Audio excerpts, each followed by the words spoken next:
Let me ask you something right out of the gate. If the 49ers had a real shot to trade for Justin Jefferson, would you want them to pull the trigger? I'm not talking about fantasy football. I'm not talking about Madden. I'm talking about real life, real draft picks, real cap implications. Because when you look at this offense honestly, you can't ignore the fact that something is missing. And if you watch those final matchups against Seattle, you know exactly what I'm talking about. There was no separation, there was no fear factor, there was no moment where the defense had to panic and say, "We can't let that guy beat us deep." Mike McDonald's defense sat on roots, crowded the middle of the field, and made everything feel tight and compressed. That cannot happen if you have a true game-breaking number one wide receiver, and Justin Jefferson is exactly that. This offense needs to get faster, it needs to get more explosive. But more than anything, it needs to get more dangerous. When you line up against the 49ers, there should be stress on every snap. Right now, that stress isn't consistent. Jefferson changes that overnight. You're talking about a receiver who has put up absurd numbers regardless of who is throwing him the football. Up and down quarterback play doesn't matter. Injuries doesn't matter. Defensive attention still doesn't matter. Now imagine him with Brock Purdy, timing, anticipation, accuracy over the middle. Kyle Shanahan designing space and motion. If Jefferson has been this productive in a system rooted in the McVay tree, why wouldn't he thrive in Shanahan's offense? The route combinations, the play action looks, the layered concepts. It's honestly scary to think about, and here's the bigger picture. The 49ers are in win now mode. You paid your quarterback, you still have core defensive leaders. Your championship window is not theoretical, it's open. So if you're serious about maximizing that window, you have to ask yourself whether being aggressive is the right move. Let me flip it to you. If the price was to first-round picks, would you do it? I want you to be honest. Would you trade those picks for a proven, elite, 28-year-old superstar who instantly upgrades your offense?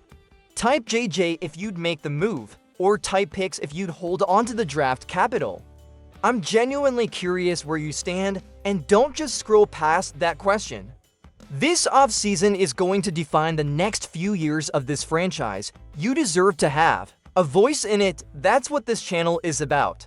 Real conversations, real debate. So if you haven't subscribed yet, now's the time. We're pushing toward 2,000 subscribers, and I want you here when we hit that milestone.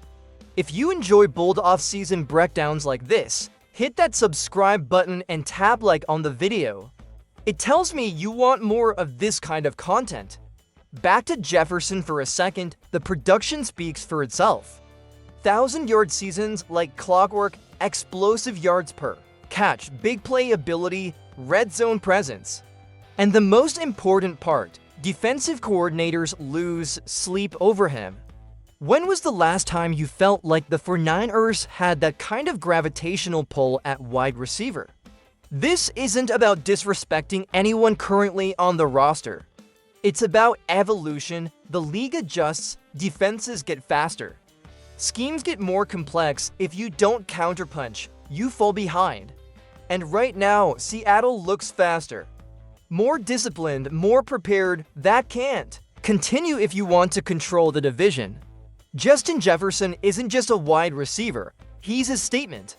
He's a signal to the rest of the NFC that you're not backing up, you're doubling down. But dreaming about a blockbuster is one thing, actually making it happen is another. Because the real question is this: would Minnesota even consider moving him? And if they did, what would it actually take to pull off a deal like that? See Voca dis, see ChatGPT dis. Now let's get real for a minute. Dreaming about Justin Jefferson in red and gold is easy. Pulling off a trade like that, that's where things get complicated. So why would Minnesota even consider moving one of the best wide receivers in football? On the surface, it sounds ridiculous. You don't just trade a superstar in his prime. But when you zoom out and look at their situation, there are cracks that make you at least think about it. Quarterback instability has been a theme. Inconsistent play, injuries, missed throws, and when you watch Jefferson closely, you can see the frustration at times. He's a competitor. He wants to win. He wants stability. If you're the Vikings and you're not sure you have your franchise quarterback locked in, are you truly ready to contend, or are you stuck in the middle? And being stuck in the middle is the worst place you can be in the NFL. If Minnesota believes they're not ready to win right now, then moving a massive contract for premium draft capital starts to make business sense too. First-round picks, maybe more, that's the type of haul we're talking about. You reset the cap, you reset the timeline. You build around a younger core, now flip that over to San Francisco. The 49ers are not resetting anything. This roster is built to win now. You've invested in your quarterback. You've invested in your defense. The core leadership is still intact. The window is open, but it won't stay open forever. That's the key. Windows close fast in this league. Injuries happen, contracts stack up, coordinators leave. So the question becomes simple. Do you want to be aggressive while the window is open, or conservative and hope the draft develops perfectly? I want you to think about that seriously. Would you rather hold on to future picks and trust the scouting department to find the next star? Or would you cash those chips in for a proven, elite playmaker who forces defenses to adjust every single snap? Drop your answer in the comments. Are you team all-in or team build through? The draft, there's no wrong answer, but there is a timeline. And that timeline matters. Here's another layer to this: scheme fit. Jefferson isn't just talented, he's versatile. He wins outside, he wins in the slot, he wins on deep overs, posts, slants, fades. Shanahan thrives when he has a receiver who can dictate coverage. That opens up the run game, that opens up play action. That opens up everything underneath for your tight ends and secondary targets. This isn't just adding a receiver, it's altering defensive structure, but you can't ignore the cost. 2 first-round picks could mean sacrificing cheap, controllable talent. It could mean limiting flexibility down the line. That's the risk, and smart franchises weigh risk carefully. Still, when you look at the NFC landscape, you have to ask yourself, is playing it safe enough? Seattle is evolving, defenses are adapting. If you stand still, you fall behind. The 49ers have been close. Close isn't the goal anymore, finishing the job is. If you're enjoying this kind of honest off-season breakdown, make sure you're subscribed. We're building something strong here at Niners News, and we're closing in on 2,000 subscribers. If you want daily, real talk about this team, not surface-level headlines, hit subscribe and help push us over that mark. And if you like aggressive roster conversations, tap that like button so I know to keep them coming. Now, let's shift gears, because while one rumor is about making a bold, forward-thinking move, the other one is about revisiting the past. And this one might divide you even more. Let's talk about the possibility of a Deebo Samuel reunion. Now this is where things get interesting, because a year ago, if I told you we'd even be discussing a possible Deebo Samuel reunion, you probably would have laughed. The way things ended didn't exactly scream "see you soon." There was frustration, there was tension.